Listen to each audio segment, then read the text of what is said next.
everybody. So we have a nice calm flight.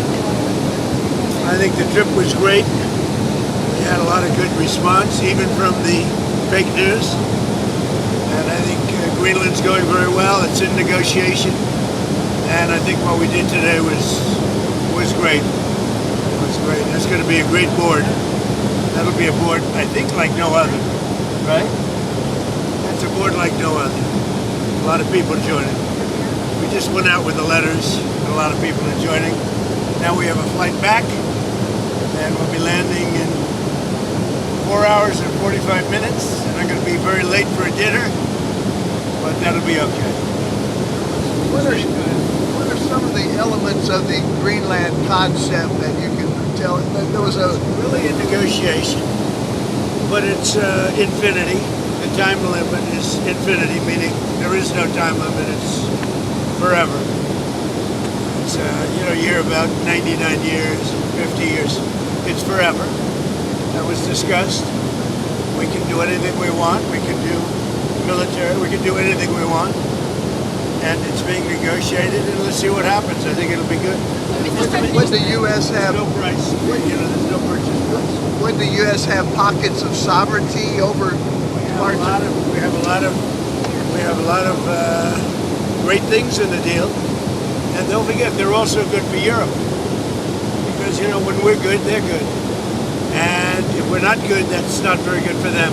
Because we hold it all together. We're holding it all together. Does that actually give you control of land in Greenland? Does it give U.S. control ownership of land? Yeah, whatever we want. Yeah. We're all going to work together, and actually NATO is going to be involved with us. We're going to be doing in conjunction, parts of it in conjunction with NATO, which is really the way it should be. But to be clear, will the U.S. own that? We won't have any expense because we're not going to have expense. Other than building the Golden Dome. We're going to build the Golden Dome. And we'll have participation in that also. The cost of the Golden Dome, we'll have participation in that also, meaning with the expense of it. And it'll be like no other. I mean, our technology is incredible. Is Denmark signed off on this? Are they on board with this concept? Is Denmark on board with this concept? I think everyone likes it. I mean, I think. I'll let you know in about 2 weeks. Have you spoken with Denmark about this plan? Secretary General Mark is a great guy. He's a great guy, and he's spoken to everybody. And when you spoke with the NATO Secretary General, did you talk about U.S. military presence in Greenland? We talked about everything, and you saw him yesterday. He was interviewed on Brett Baer, and he was very happy. He was very convinced this is a good deal for everybody. On Ukraine, how did your conversation go with President Zelensky? We had a conversation. I've had numerous conversations on Ukraine. It'd be nice to end that war. It costs us nothing. We make money. I don't want to make money, but we make money. Whereas Biden spent $350 billion stupidly and lost a lot of money. But it's not about the money. It's about 25 to 30,000 soldiers a month, mostly soldiers. Are you ready to A month of being killed. Do you think that can you sign the security deal? Are you able to sign that? Rykov and Jared are right now on the way to Moscow, so we'll see how that works out. What kind of I had a good meeting, but I've had numerous good meetings with President Zelensky, and it doesn't seem to happen. It's funny. I put out a 35-year war in a day, a 32-year war in 2 days. In other wars, the worst was like 4 days. And this one goes on and on forever, and actually they may have been more complex. Do you think that trilateral that the U.S., Russia, and Ukraine are having in Abu Dhabi this weekend leads to a trilateral between you, Putin, and Zelensky? Look, it's all good. Anytime we meet, it's good. If you don't meet, nothing's going to happen. I mean, for the first 3 years, nobody met. Under Biden, nobody met. And one thing, if you don't meet, nothing's going to happen. So we are meeting, and we'll see what happens. I hope we can save a lot of lives. That's all. Mr. President, what kind of concessions does Vladimir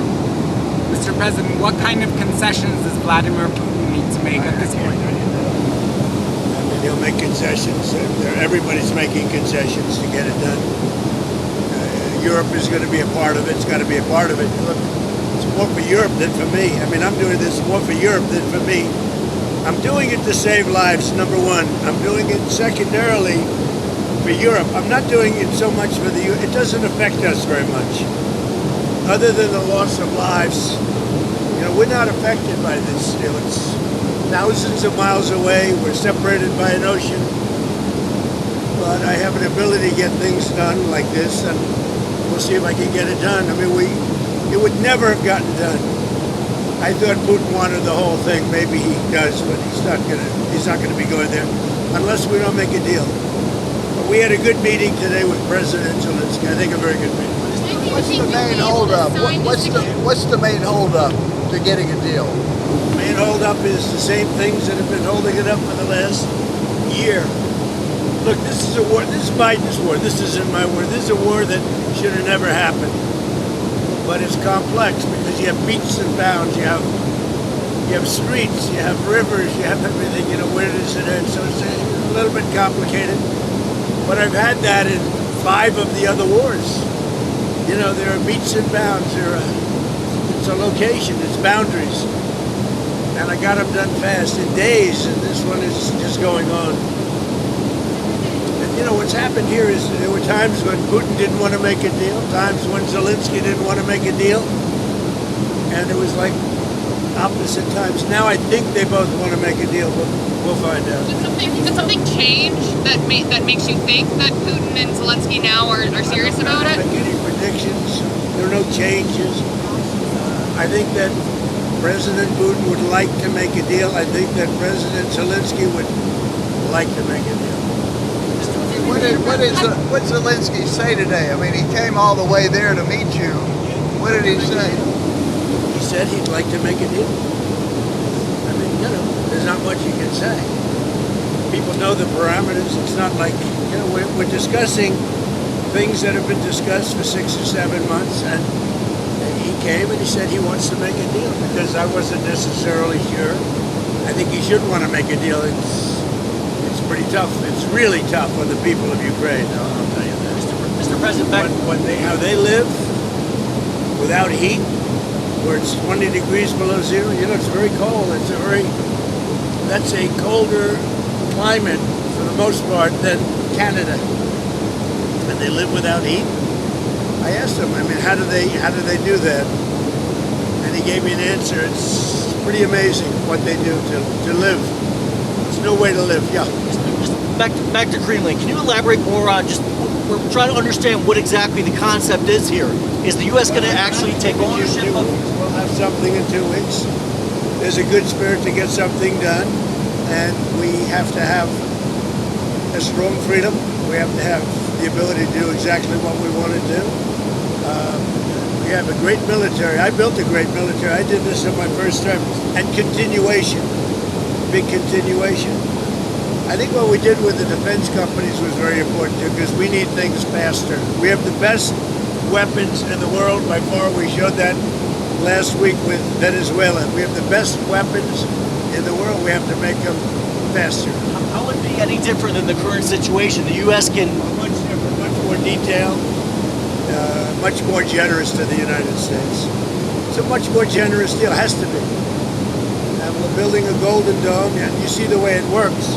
That is so much better for us and for Europe to have that piece of ice covered by the Golden Dome. You mentioned Venezuela. You've expressed optimism in your relationship with Delcy Rodriguez. Are you inclined to let her stay in power? Well, right now they're very strong leadership. I mean, they're showing very strong leadership. I also spoke with Maria today, and you know who I like a lot. But Delcy's shown very strong leadership so far, I have to say.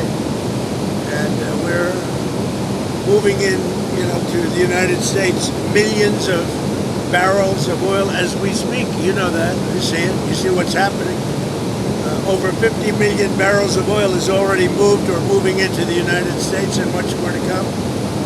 And we're working with them, and they'll get some of that, and we're going to get some of that. And it'll be divided up, and our country will become richer, and that means our taxes are going to be going down, and and they will do better. Venezuela is going to do better than they've ever done. So if that continues, Even with us, taking a very fair piece of it, Venezuela will do better by far than they've ever done. Going to be very rich, and she has done a very good job. Have you spoken with Jamie Dimon since the lawsuit? No, I haven't spoken to him. No, he debanked me. So we'll see if that means anything, but I think it should. You shouldn't be debanked. You get debanked if you don't have money or if you default and you have this great company, and all of a sudden I was told, no, you can't do that. It's so wrong. That's so wrong. I don't know what their excuse would be. Maybe their excuse would be the regulators. I don't know. But regardless, I guess it's a good lawsuit because every pundit has come out and said Trump has a great lawsuit here. You're not allowed to do what they did. Jamie Dimon, what he did, he's not allowed to do that. Where do things stand with Iran? The U.S. has got sizable military assets. We have a lot of ships going that direction, just in case. We have a big flotilla going in that direction, and we'll see what happens. We have a big force going toward Iran. I'd rather not see anything happen, but we're watching them very closely. I stopped 837 hangings on Thursday. They would have been dead. Every one of them would have been hung. This is like from 1,000 years ago. This is an ancient culture. Very smart people, by the way, but it's an ancient culture. 837, mostly young men, were going to be hung on Thursday. And I said, if you hang those people, you're going to be hit harder than you've ever been hit. It'll make what we did to your Iran nuclear look like peanuts. And an hour before this horrible thing was going to take place, they canceled it. And they actually said they canceled it. They didn't postpone it. They canceled it. So that was a good sign. But we have an armada. We have a massive fleet heading in that direction. And maybe we won't have to use it. We'll see. you said Would you like the supreme leader to step down or to go into exile? Right now, I don't want to get into that. But they know what we're looking for. You said today that they want. There's a lot of killing going on. You said today they want to talk and we'll talk. So if you set something up and they asked you to, Yeah, I do. I would. I mean, but we've talked to them a lot. They should have made a deal before we hit them with the nuclear, because that was a devastating hit. That whole area is out of play. And if they try and do it again, they're going to have to go to another area. We'll hit them there too, just as easily, much more easily.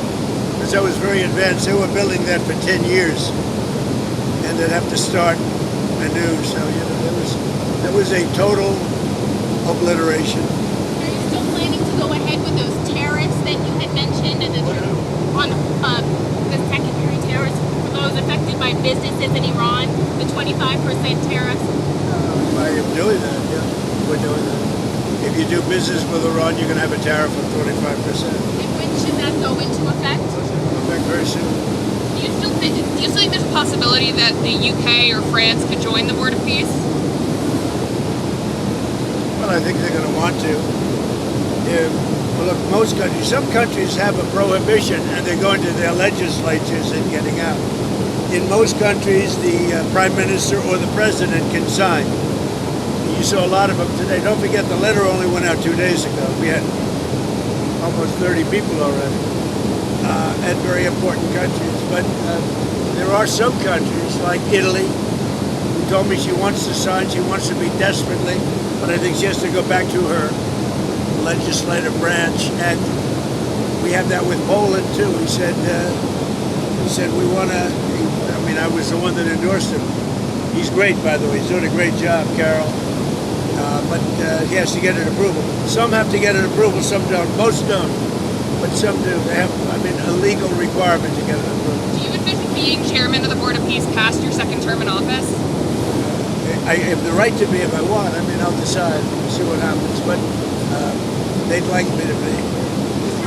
It's in theory for life, but I'm not sure I want that. But it's going to do great work with Gaza and maybe other things. It could be beyond Gaza. and we'll work in terms of the with the United Nations, who I've always said the United Nations has great potential, but they have not lived up to them. And I say 8 wars, and I never spoke to them. You'd think I would have spoken to them a lot, but the United Nations has great potential. I think working with the Board of Peace is going to be a good thing for the United Nations. Will you tell us who your Fed pick is? said a couple of days ago that there would be something in the works where you could take money out of your 401k to help on purchasing a home. Is that something that the administration is working on? I'm not a huge fan of. Other people like it. They're talking about taking money out to put a deposit down on a home. And one of the reasons I don't like it is that their 401ks are doing so well. 401ks are up 80, 90% in some cases. And you're talking about a lot of people. We're talking about very mainstream. And they're really doing, and the housing market's good, but the 401ks are doing much better than the housing market. I like keeping their 401ks in great shape. I like keeping their 401ks. I'm not a huge fan of putting down a deposit. I'm not. I'm so happy with the way 401ks are doing. But you have people tell me they're up 88%. And over the period of a year, over a full year, it's going to be, it's going to be close to 100%. Yeah, Steve. You tell us. Back to the Board of Peace. Some of the countries I think the permanent members contributed $1 billion. What is that money supposed to be for Gaza? Countries have already put up $1 billion. Some of the countries have already put up much more than that. And that's a lot of money, but it's nothing compared to the value of peace. Peace is so destructive for everyone, even countries that aren't involved. It's so destructive for everybody when you have wars. Will you tell us who your Fed pick is, sir? Will you tell us who your Fed pick is? I'll be telling you soon. No, I have somebody that I think will be very good, but I'm not going to reveal it. From Wall Street? Someone from Wall Street? Somebody that's very respected, very, very well known, and will do, I think, a very good job. President Putin has said that he may use frozen Russian assets to pay for his entry to the Board of Peace. Are you inclined to let him do that? I don't know about that. I've heard that. Who said that? President Putin. It's very interesting. But he said he's going to use his money. His frozen If assets. he's using his money, I think that's fine. Yeah. You're talking about where he said this morning Yeah. he's going to join the Board of Peace and he's going to make a contribution of $1 billion. Yeah, by using his money. If he's using his money, that's great. I think it's important to have everybody in. Are you concerned about the investigation into Jay Powell, making Jay Powell stay longer on the Fed? No, I'm not concerned. We'll have to see what happens. He's too late. Just always too late. Despite that, we have interest rates going down. And also, he's building a small complex, the Fed building, and they're going to be close to $4 billion. It's the most expensive job, and it's a renovation. It's the most expensive job per square foot ever built of any kind. It's either gross incompetence or it's worse. Are you done with the interviewing people for the job? Were you worried about the market reaction to your tariffs on Monday and Tuesday? Market reaction's been good. It was up very big today. It was up big yesterday. It's where it started. It's very close to 50,000 on the Dow.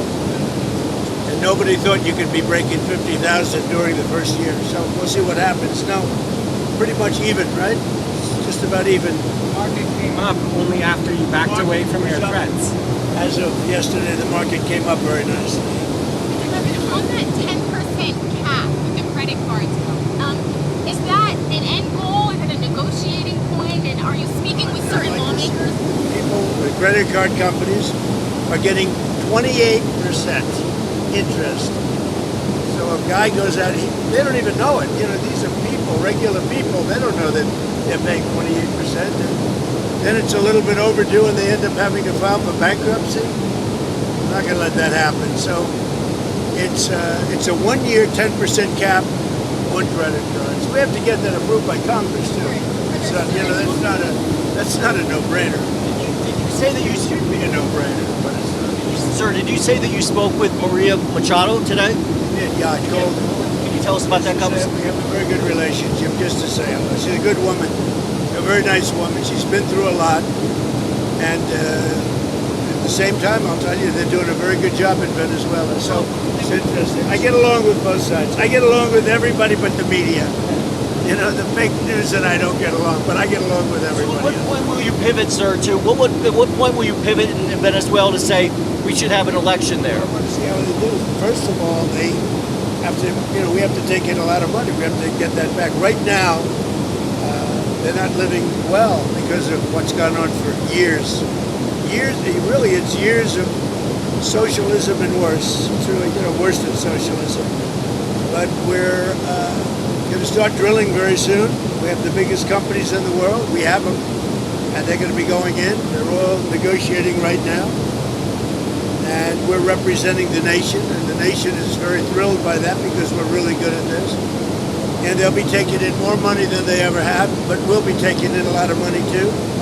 That's going to do two things. It's going to make the United States a lot of money, and it's also, it's going to make Venezuela a lot of money, but it's also going to bring down oil prices even further. We have oil prices down, in many cases, to $2.30 a gallon, and in also numerous cases, $1.99 below $2. There was $4.50, $5, $3.90. Prices are coming down very rapidly, including groceries, including just about everything, and they're starting to come down even more. We're getting them low. I inherited very high prices. When they talk about affordability, they caused it. I inherited very high prices, and we've done a great job. Prices have come down a lot, and I would say led by energy. We're pumping more oil right now. We're drilling more oil than at any time in the history of our country by far. One more on the Fed, if you will. And when you add Venezuela to it, it's a tremendous part of the market. One more on the Fed, if you will. The Supreme Court seems skeptical of your power to remove Lisa Cook from the board. Your reaction to that? We'll see. I listened to some, I read some of it, and I didn't get that impression other than they thought maybe it should have gone through a more normal court system. But nobody was saying she's innocent. What they're saying is maybe it should have been a longer process. So we'll see what happens. Back to Iran for a second. We've seen wild variation in the numbers supposedly killed in those protests. Have you seen a reliable estimate about how many people were killed? Well, nobody knows the number. It's a lot no matter what. Hey, if it was one person, in this country, if it's one person, it's, front page news. It's a lot of people. But there's a difference between a lot and 20,000 people. So we'll find out what it is. We're going to find out exactly what it is.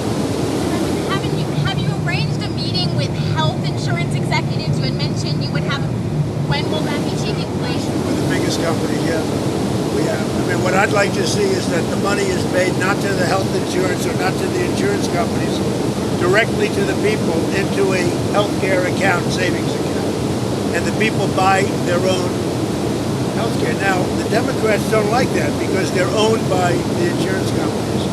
The Democrats are owned by the insurance companies. Obamacare, and I said this for a long time, Obamacare was set up by the insurance companies. They made a fortune.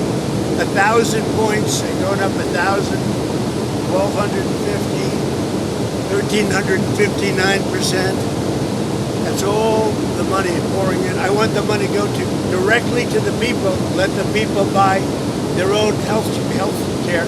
Now, their health care is going to be better, and they'll be paying less money. It's going to be amazing.